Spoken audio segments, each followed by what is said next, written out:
Right, moving on now. And in one of the most revealing interviews to date, Prince William appeared on the Apple TV series Reluctant Traveller, where he opened up about plans to bring change to the monarchy when he becomes king. I think it's safe to say that change is on my agenda. Change for good. And I embrace that and I enjoy that change. I don't fear it. Speaking with actor Eugene Levy, the Prince of Wales shared his vision for the future as well as his family's recent health struggles. My pause was the same as King Charles's pause when he heard that. Say? What is he going to do? Royal commentator Victoria Arbiter is with us. Victoria, welcome to the show. Not often we get to see Prince William speak so candidly about several topics. What did we learn from his sit-down and why did he choose this forum?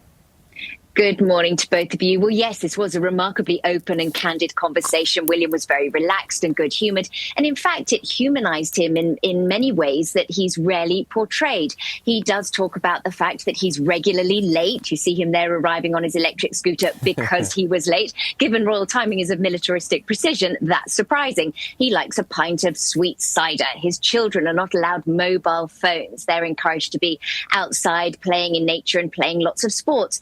But on a deeper level, he does talk about 2024 being the most difficult year of his life. Of course, that's when his wife and his father were both diagnosed with cancer. He speaks of going to some pretty bad places because of that. But he also speaks about the future with optimism and his pride in his family.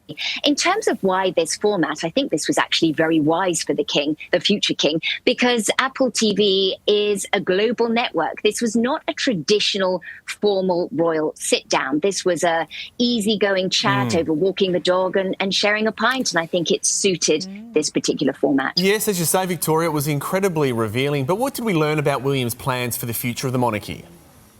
He wasn't specific in terms of exactly what it is that he wants to achieve, but really what everybody's talking about is the fact that he said change is on the agenda.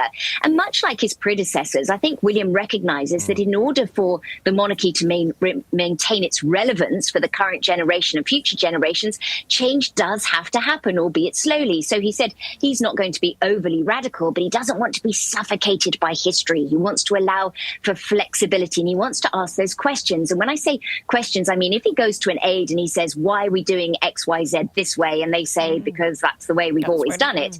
That's not good enough. So he wants to make sure that really that the impact is good and positive and fit for purpose today. So interesting, isn't it? He also spoke about Harry. Let's take a listen to that. I hope we don't go back to some of the practices in the past that, you know, Harry and I had to grow up in.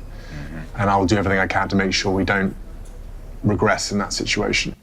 Now, interesting, Victoria, because Eugene's been doing interviews about, you know, what they chatted about and the experience of going to Windsor. He said he was told nothing was off limits, so he could have delved further into his relationship with his brother, but he chose not to, which is interesting, isn't it?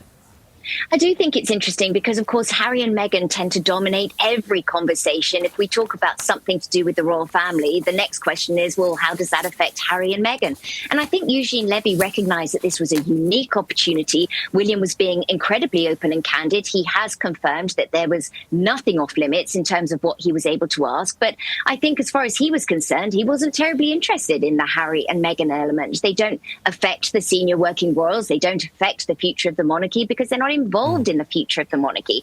So really, it was a very compassionate mention of Harry in terms of their shared experience of that media intrusion that they grew up with, witnessing the damage that it did to their parents and how it affected them negatively, and how William wants to make sure that history does not repeat itself and that he can protect his children in the future. Yeah, well, it was a fascinating insight, Victoria. Thanks for your time this morning.